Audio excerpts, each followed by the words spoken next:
उनसे कुछ सीख लेंगे और एक बेहतर और मजबूत आवाज बनेंगे जो अपने नेताओं को ललकारने का काम करेगा, जो अपने नेताओं को कोठी और बंगलों में अगर वो हमारी बात नहीं सुनेंगे तो ताला लगाने का काम करेगा।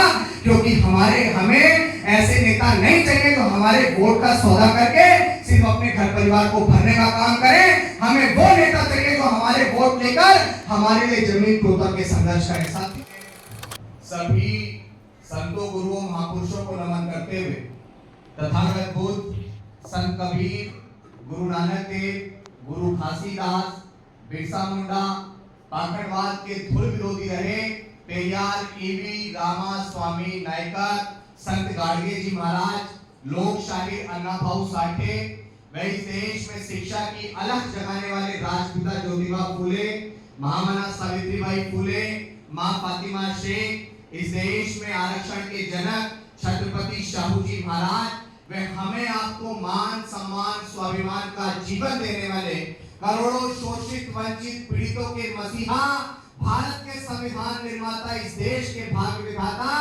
विश्व रत्न बोधिसत्व डॉक्टर बाबा साहेब अम्बेडकर के चरणों में नमन करते हुए 21वीं सदी के सबसे बड़े महानायक, कश्मीर से लेकर कन्याकुमारी तक साइकिल यात्रा करने वाले डॉक्टर बाबा साहेब अम्बेडकर को इस सदी में मरणोपरांत जीवित करने वाले बामसे DS4 और बहुजन समाज पार्टी के संस्थापक हमारे रहबर मेरे गुरु मान्यवर कांशीराम साहब के चरणों में नमन करते हुए अपनी बात को शुरू करूंगा। देखिए, ये बहुत बड़ी बात है कि आज हम आजादी की 78वीं वर्षगांठ मना रहे हैं और आज के दिन हमारा देश अंग्रेजों के चंगुल से आजाद हुआ था। लेकिन आज ये बड़ा सोचने का विषय है, जैसा हमारे बाबूजी ने बताया, और उन्होंने, मैं ये समझता हूं कि कोई ऐसी बात नहीं छोड़ी जिससे आपको ना समझा पाए। अभी बीते 2 दिन पहले की घटना है कि बिहार के मुजफ्फरपुर जिले के अंदर एक 14 वर्ष की दलित नाबालिग बच्ची को एक व्यक्ति ने सामूहिक बलात्कार उस लड़की का किया।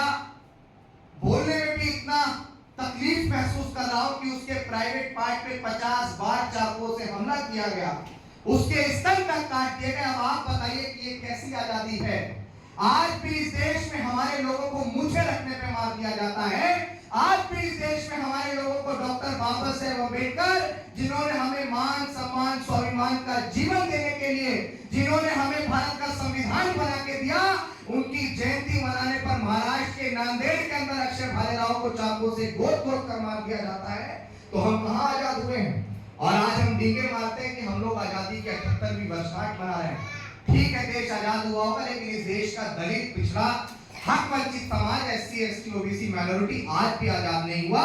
और हम जब तक आजाद नहीं होंगे तब तक इस देश में अम्बेडकरवादी व्यक्ति शासन सत्ता पर स्थापित नहीं होगा। इस बात को याद रखिएगा, क्योंकि हमारी आजादी उस दिन होगी जब इस देश से जातिगत व्यवस्था को हम लोग खत्म कर देंगे, जब इस देश में हर एक व्यक्ति को रोटी, कपड़ा और मकान के लिए मोहताज नहीं होना पड़ेगा। उस दिन ये देश आजाद होगा।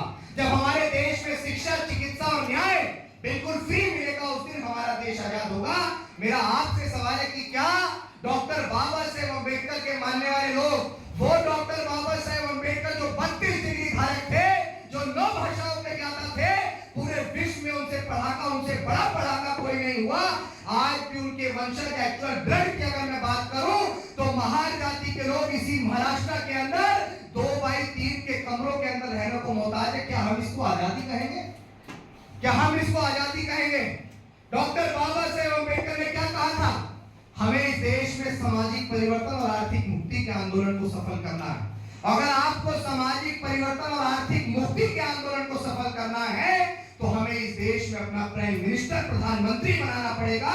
और अगर हमें देश में प्रधानमंत्री बनाना है तो आज वर्तमान समय में अनेकों दल, अनेकों पार्टी, अनेकों राजनीतिक संगठनों में जितने भी हमारे नेता बटे हुए हैं, 1,35,000 से ज्यादा हमारे रजिस्टर्ड संगठन बने हुए हैं।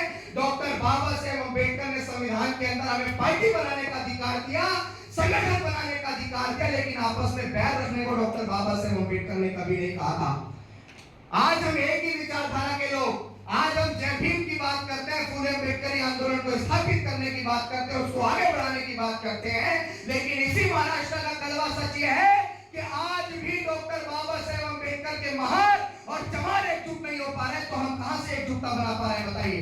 ये कड़वी सच्चाई मैं आपको बता रहा हूं कि ये वो महाराष्ट्र है जिस महाराष्ट्र के अंदर आज भी हम लोग अपना एक मुख्यमंत्री नहीं बना पाए, और ये वो महाराष्ट्र है जिस महाराष्ट्र ने पूरे देश के अंदर अंबेडकरी आंदोलन को पहुंचाया। मैं अपने आप को बहुत गौरवान्वित महसूस करता हूं कि मैं इस महाराष्ट्र की धरती पे आया और मुझे यहाँ काम करने का मौका मिला। लेकिन आज भी डॉक्टर बाबा साहेब अंबेडकर ने कहा था ना कि शिक्षित बनो, संगठित रहो और संघर्ष करो। हम शिक्षित हुए, संगठित होने के नाम पर हमने हजारों लाखों संगठन बनाए, लेकिन क्या हम लोग आज भी संगठित हो पाए?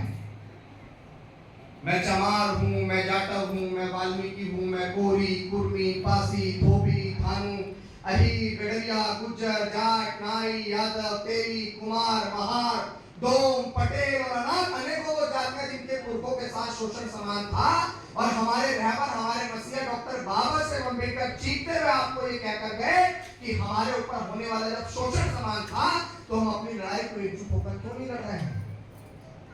लेकिन आज मैं ये भी समझ पा रहा हूं कि जब हमें इस देश में सामाजिक परिवर्तन और आर्थिक मुक्ति के आंदोलन को सफल करना है तो हमें देश में अपना प्राइम मिनिस्टर बनाना पड़ेगा, और अगर हमें प्राइम मिनिस्टर बनाना है तो अनेकों पार्टी संगठनों में बिखरे हुए नेताओं को एकजुट करना पड़ेगा, और अगर बिखरे हुए नेताओं को एकजुट करना है तो हमारे मन में एक ख्याल आया कि यार अभिषेक किसी को तो अपने घर से बाहर निकलना पड़ेगा। भाजपा के खिलाफ बहुत लड़ाई लड़ी, मनुवादी व्यवस्था के खिलाफ बहुत लड़ाई लड़ी, डीएम एसडीएम कार्यालयों का घेराव बहुत किया, हमारे ऊपर किसी ने शोषण किया तो थानों का घेराव बहुत किया, लेकिन आज जिस सदी में हमें इस देश का हुक्मरान बनना था, जिस सदी में डॉक्टर बाबा साहेब अम्बेडकर ने कहा था कि 21वीं सदी हमारी है, आज मैं अपने लोगों को वोट का अधिकार दे रहा हूं। और रानी के पेट से राजा पैदा नहीं होगा, पैदा होगा तो बैलेट से पैदा होगा। लेकिन बैलेट से कौन पैदा हो रहे हैं?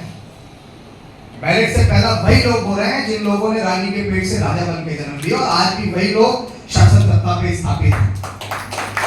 और ये हमारे लिए बड़े शर्म की बात है, ताली बजाने की बात नहीं।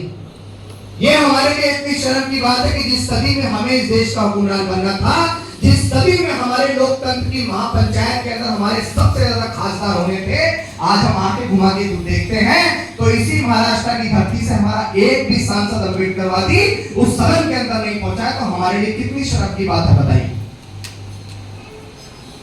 और डॉक्टर बाबा साहेब अम्बेडकर का सपना जब तक साकार नहीं होगा, जब तक आपके आमदार और खासदार लोकसभा और विधानसभा के अंदर नहीं होंगे। बाकी आप कितनी भी डींगे मारते रहिए, कितना भी चिल्लाते रहिए कि हम आंदोलन चला रहे हैं, मिशन चला रहे हैं, उस मिशन का कोई फायदा नहीं है जो मिशन मुकाम तक ना पहुंच पाए। इसीलिए हम लोग बहुजन जागो मार्च के रूप में अपने घर से बाहर निकले और गांव-गांव चीखते चीखते चिल्लाते चिल्लाते हमने डॉक्टर बाबा साहेब अम्बेडकर की जन्मस्थली मध्य प्रदेश के महू से इस संकल्प की शुरुआत की कि अम्बेडकरवादी नेताओं को एकजुट होना चाहिए।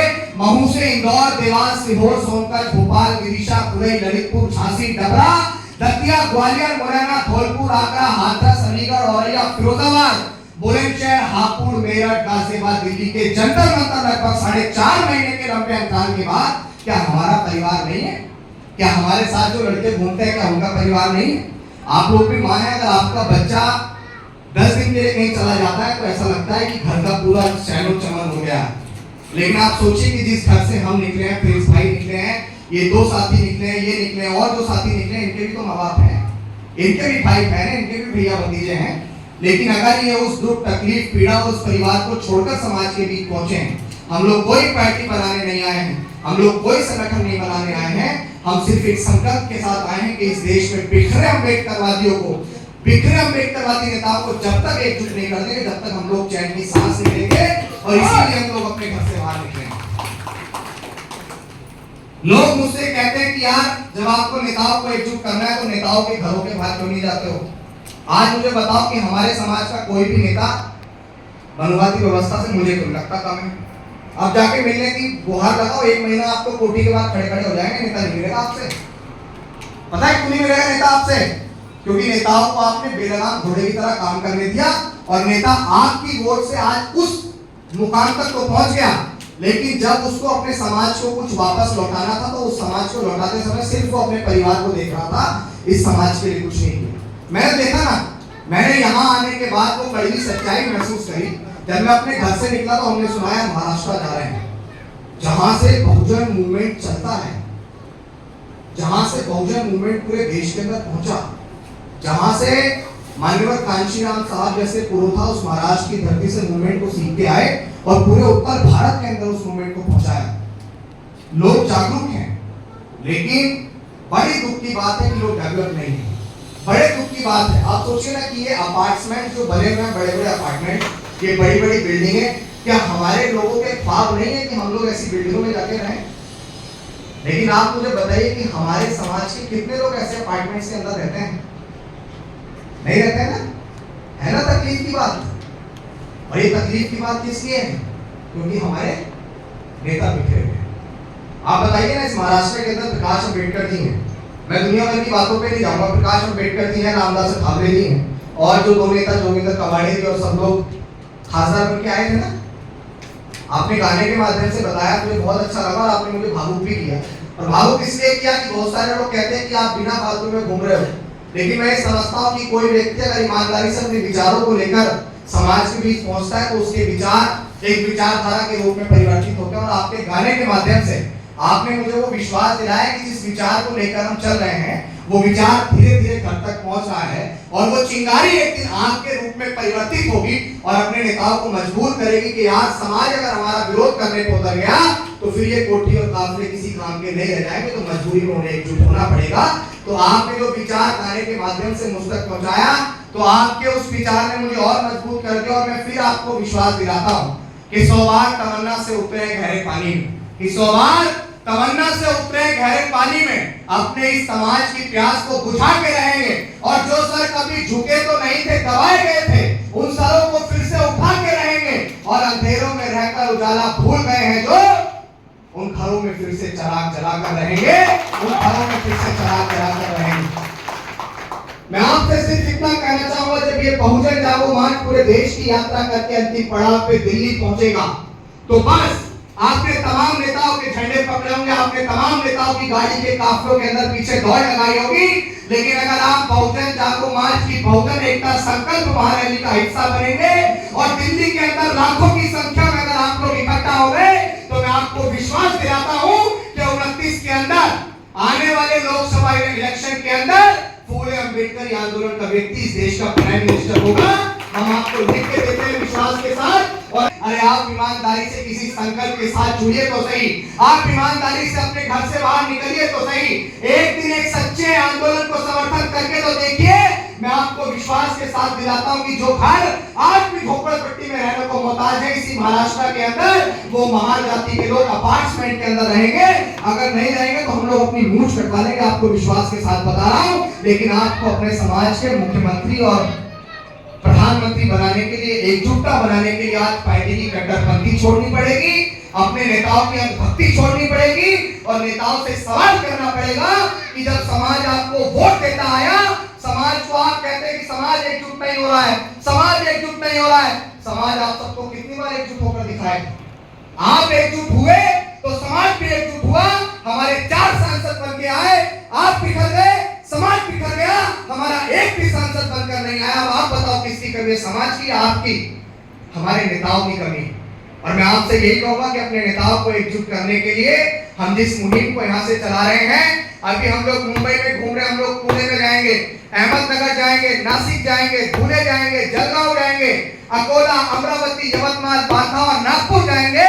और डॉक्टर बाबा साहेब अम्बेडकर ने कहा था, उनका एक और सपना था कि हमें इस देश को बौद्धमय भारत बनाना है, क्योंकि जब भारतीय जनता पार्टी लोग धर्म को अपना हथियार बना सकती है, वो धर्म जो सिर्फ इस देश में है, जो लोगों को पाखंड की और भक्ति की ओर लेके जाता है, तो हमारे पास तो विश्व का सबसे बड़ा मानवतावादी काम है जो पूरे विश्व में एकता और भाईचारा का प्रचार करता है। तो हम लोग इस मार्च का समापन नागपुर में करेंगे और जिस दिन डॉक्टर बाबा साहेब अम्बेडकर ने धम्म की दीक्षा ली थी, हम और हमारे साथी भी तथागत बुद्ध के धम्म की दीक्षा लेंगे और पूरे देश में इस धम्म को पहुंचाने के लिए अपनी जी जान लगा देंगे। जब लोहे को लोहा काटता है तो इस धर्म को भी हमारा धम्म काटेगा, हम आपको विश्वास के साथ बताते हैं। बस आपको अपने धम्म का प्रचार करना और दिल्ली ज्यादा से ज्यादा संख्या में हम जैसे ईमानदार साथियों के साथ आपको पहुंचना है। हम अपने घर परिवार को अगर छोड़ के आए तो सिर्फ इस भरोसे से छोड़ के आए कि आज जितना सीखा है उतना बता देंगे, और बड़े बड़े लोगों से जिन्होंने मूवमेंट में पहला काम किया है उनसे कुछ सीख लेंगे और एक बेहतर और मजबूत समाज बनेंगे जो अपने नेताओं को ललकारने का काम करेगा, जो अपने नेताओं को कोठी और बंगलों में अगर वो हमारी बात नहीं सुनेंगे तो ताला लगाने का काम करेगा। क्योंकि हमें ऐसे नेता नहीं चाहिए जो हमारे वोट का सौदा करके सिर्फ अपने घर परिवार को भरने का काम करें। हमें वो नेता चाहिए जो हमारे वोट लेकर हमारे लिए जमीन तोड़ के संघर्ष करें। साथियों, मैं अगर जाने अनजाने में कुछ ज्यादा बोल गया हूं तो मैं माफी नहीं मांगता हूं, क्योंकि मैं सच्चा आदमी और सच्चा आदमी हमेशा कड़वा बोलता है।